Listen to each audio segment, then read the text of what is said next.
Namaskar. This is Shomitra Devarman, and right now I will give you the presentation on a topic. This is how a teacher becomes the nurturer of the Indian culture. But before I get into my final presentation, I would like to convey my heartfelt regards and reverences to each and one of you sitting out there. As I mentioned that my topic of discussion is how a teacher becomes the nurturer of the Indian culture. And I also acknowledge that I have been fortunate enough to have been given this wonderful opportunity to speak before you. Now let's get started with my presentation. As you can see on the projector, I have cast the first slide of my presentation. So, introduction. Next. Teachers have an immense importance in our society, and their role in our lives and the contribution to our lives can't even be counted.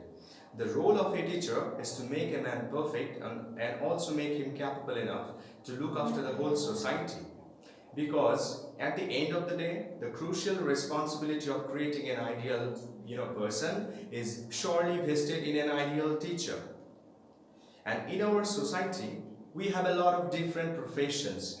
Just like we have the doctors, they heal their patients. We have the engineers, they just make the designs of the different buildings, and we have the bankers who just handle our monies.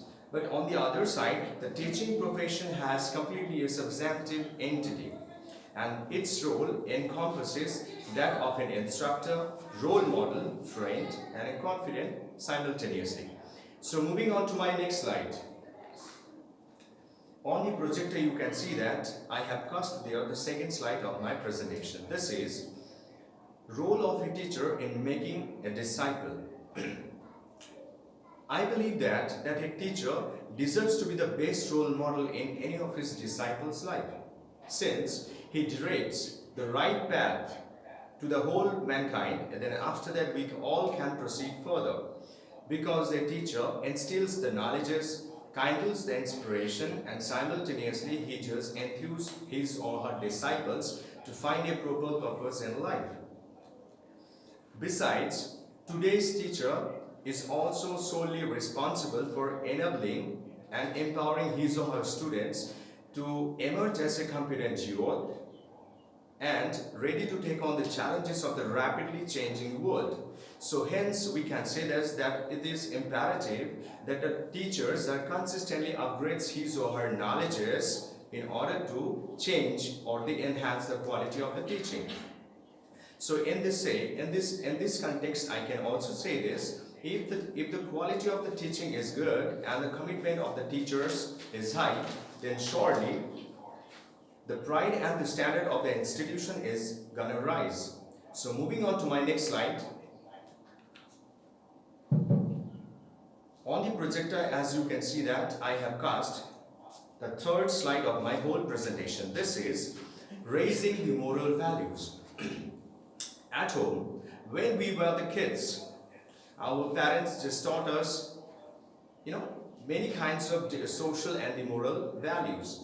We have been brought up under the love and affection of our parents. But when we are just admitted into the schools, teachers, all our teachers or the masters, they just inoculate the transcendent faculties of communication, decision making, and awareness of the social and the moral responsibilities simultaneously. And simultaneously, the teachers are also expected to build the moral values, to build a strong moral character, and they are also instructed, or they are also asked to provide us the emotional support. And in the end, this is how all the disciples, they just end up developing the sense of courtesy, decency, and humility at the same time. And in this context, I would like to mention one thing, that when we all were the kids, our parents just gave us a lot of kinds of social and moral educations. In this regard, I can just give you some examples. So whenever we were around our elders, we had to be very much obedient. When we had been around our teachers, we had to be very much respectful. And when we just about to enter any temple premises or any kinds of religious institutions, First of all, we have to just take off the shoes. Then after that, we have to just fold our hands. Then after that, we can just go our heads down and we can offer our prayers. So this was how we were instructed. So moving on to my next slide. As on the projector, you can see that we are on the fourth slide of my presentation. This is the impact of the Gurukul system in our India. So in the ancient India, we all can just think about the Gurukul system, and this educational procedure was the key education system. This term Gurukula has derived from the language Sanskrit. So when we analyze this term Gurukul, so Guru means teacher or the master and Kul means home or the family. Let me tell you that what used to happen in the Gurukul system. First of all, a disciple walked up to a guru or the master and gave his proposal that he wants to be a disciple of that particular or the specific guru. So now on the other side, what happened that if the proposal given by the disciple was accepted by the guru himself, so he was allowed to stay in his or her hermitage for the rest of his life. And this was how he was going to be assisted in every single of his activities after that. So this was how the whole Gurukul system was in practice at that point of time. And in this context, I would love to just mention one thing from the story Mahabharata in Dwapara Yuga. So the whole story is about the Karna and Dronacharya. So once Karna thought of approaching Dronacharya in order to be his disciple. So Drona had this norms and the regulations that he never accepted any of his disciples if he is not from a royal family. If he is not from a royal family, or if he is not from a Brahmin family. That was his condition. So when Karna just approached him and gave his proposal, so his proposal was rejected straight away just because he was from a lower caste. So this was how I just mentioned this in order to just relate these two things together. So moving on to my next slide. My next slide is about that how a teacher can nourish our culture in India. I believe that a teacher can surely nourish. Yes, sir. We can surely nourish our Indian culture, and in this regard I have mentioned 5 major points. What are they? They are by creating a meaningful parent involvement. Number 2 one is by celebrating the personal achievements and the good behaviors of the students. Number 3 is that setting the consistent disciplines. Number 4 is establishing the school norms that could build the values. And last but not the least, we have to model the behaviors of the students which we expect to see in the schools.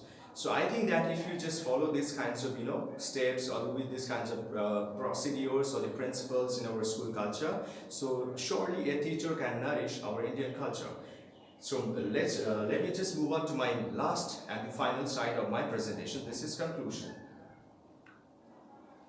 In my opinion, that teachers are equal to God, because a teacher is the one who is the base for every single thing that we in our lives that we have.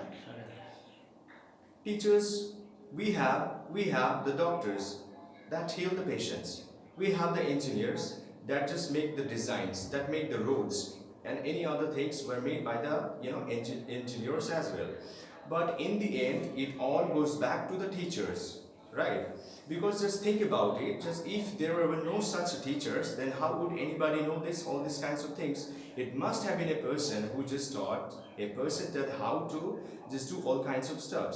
Because the teachers or our masters, they just feed us with the vital informations, and simultaneously they help us learn the basic things.